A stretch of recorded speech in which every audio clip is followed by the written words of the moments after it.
Okay, so I'm going to introduce to you Sandra McIvor. As Hazel said, she is the sister of someone we support at Bessie Dunlop Court, which is in Ayrshire. Anne was one of the first people to move in, and she's been there almost a year, not quite a year in April. So a huge welcome to you, Sandra. Thank you. And first of all, I'm going to say well done, everyone, as well. Or as my grandson says, 2 thumbs up for all the work that's been done. Thank you very much, Sandra. So if it's all right with you, I've just got a couple of questions that I thought we could go through, and you could give us a bit about yourself and your family and the journey that you've all been on.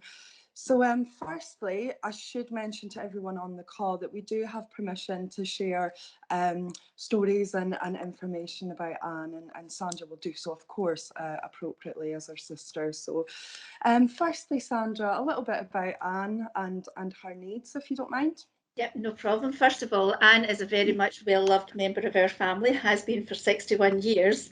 But over the last few years, Anne with her learning disability needs, her needs were getting more and more needed. And one of the main things for Anne was her safety and her security. And that fell down, unfortunately, amongst the family because my dad, who's now 96, was Anne's main carer. Shall we say, my mum passed away with dementia, but she also suffered Parkinson's before that as well. But Anne saw my dad as being the mainstay of Anne's centre, her being. We were all enablers round about Anne so that we could help Anne out and help Dad. But what we were finding was when Dad took unwell, Anne absconded, and she absconded regularly. And as a family, we were able to get to her. She didn't go to a safe house, she didn't go to family, she just would head down and disappear. Latterly, what we were finding was, as we were getting up, all this was getting a wee bit more and more, we called in social work help. So we were getting help to put in alarms, buddy alert system, personal carers in the morning, because at that point I was still working, but again, she was 24/7 needing care. During lockdown, my dad took very unwell and disappeared. And we had to get the police involved, police helicopter, everything all was out searching for Anne. She was missing for a few hours. So that really was a big, big concern. So social work very kindly stepped back in when we asked them. We'd hit crisis point at that point, and that was our first introduction, getting to know about Cornerstone as well, because the option of going to Bessie Dunlop Court came about. And all I can say is from the minute that we have met anybody in any of the services, from Bessie Dunlop, Cornerstone, well, that is Bessie Dunlop, or as we call it, the Bessie Dunlop team, as Anne calls it, social work, learning disability team, speech and therapy. For the year prior to Anne moving in to yourselves, we had a lot of communication, which helped us as a family, because we had never obviously put Anne into a situation where this was going to happen. So it was a big thing for us and a big thing for my dad. He wasn't on board to begin with, but now is, when he sees Anne in and settled. And I can honestly say, and I've told this to staff many a time, they've not only just made Anne feel at home, they have in a way they've welcomed us in every shape and form as well, but they've also allayed any fears that we had about Anne going in to stay in 24/7 care. So we can only but applaud what they've all done in the past year. We've become friends with the staff. Anne's become settled. Yes, she had a couple of wee issues, that's to be expected, that's teething problems, but that's all been worked through, and Anne is thoroughly enjoying her time. I'm probably giving you the full recap of all the questions you're going to ask me. Sandra, I was just about to say, so on that note, that's me done. I'm only joking, but you have covered quite a few of the questions. But I was going to ask, if it's okay, you said that some of my colleagues, or all of my colleagues, had allayed the fears that you and your family and your dad certainly had. How did we do that, and how did we go about doing that? Before Anne moved in, and obviously with lockdown, we weren't able to come up and see people. So say like Zoom call technology came into play. Yeah. That helped from the point of view that Anne could sit beside me here, because Anne came to stay with me for the 9 months prior to moving in. And Anne was able to speak to different colleagues from Cornerstone. We got to know them, questions were asked, faces were becoming familiar, and that in a way, if anything I'm going to say about COVID, that probably did help, because we were, every week there was some communication between all the services, different members of staff, so that when Anne moved in, she knew these people when she was moving in, as did we.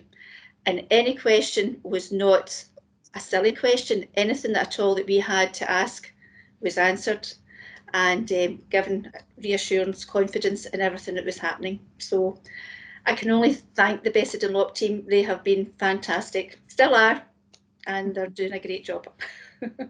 Sandra, thank you so much, and I'm glad we were able to support Anne and your family through what sounds like a really difficult time for you all. But just have a very difficult time, and it's came good. I think I said to one of your colleagues, I just remember one of the times coming over the back road of Dalryan, it was a sunny night, and thinking, we've done the right thing. Because you do doubt yourself if we're doing the right thing. And we realised, yes, and it's for Anne's safety, her well-being. We had to put ourselves out of the box and put Anne first. And Bessed and Lop are doing that as well with her, which is good. And very difficult, as you say, as a family. You've looked after her for 61 61 years, yes. A difficult time. Listen, just wanted to acknowledge, I think some people are saying they can't see my video and others can. I think it's dependent on what device you're on. So Sandra, if you can't see me, I apologise. No, I can, yes. Oh, marvellous, marvellous. Listen, Sandra, just to finish up, David Harkins, who is the mentor, as you well know, at Bessie Dunlop, had put me and Katie in touch with you, and through doing that, he gave us a little bit of information. So I would just like to quote him to finish off. So at the end of an email, he had said that, as well as Anne, her family have become very friendly faces here at Bessie Dunlop Court. They are regular visitors and everyone enjoys chatting to them. Everyone very much looks forward to seeing where Anne's enthusiasm and support can take her. The sky will continue to be her limit. That was a lovely quote from him at the end of his email. So, and in light of Bessed and Lop Court, you're saying that not only do they look after Anne, we do agree they look after our interest, even to the point Barbara one of the days phoned when we had the bad weather to say the road conditions over there, it wasn't safe to come over, to travel the road over. So they're putting us, my dad at 96 struggles to walk, so if the weather's a wee bit bad, because sometimes what we have here and what they have there is two different things. And they're very welcoming. From the youngest, we've got babies, to my dad at 96, we're all made to feel so welcome. You go into Bessed and Lop, staff speak to you, the residents come out to speak to us. I've sat in the chair many a time, Anne's in her wee house and I'm talking to somebody else. But Anne is a very sociable creature and she has settled in. She did test all the, I would say, the security things that were put in place for Anne, so that the door, the bed alarm, the toilet alarm, all that was put in. She did test it to see that somebody would come to her, and once she knew that somebody would come to her, Anne settled knowing that there's somebody there, and that was the thing that we couldn't offer her, unfortunately, was 24/7 care. Of course. But yes, very friendly faces when we go over, and it's a pleasure to go. I look forward to when we do go over. It's lovely. Sandra, thank you very much. No, thank you. One, for your time, but also for sharing your story and your family's story. So thank you so much. No, thank you, and thank you for everyone for what you're doing as well. Behind the scenes, as you say, and in front of us all too. So thank you.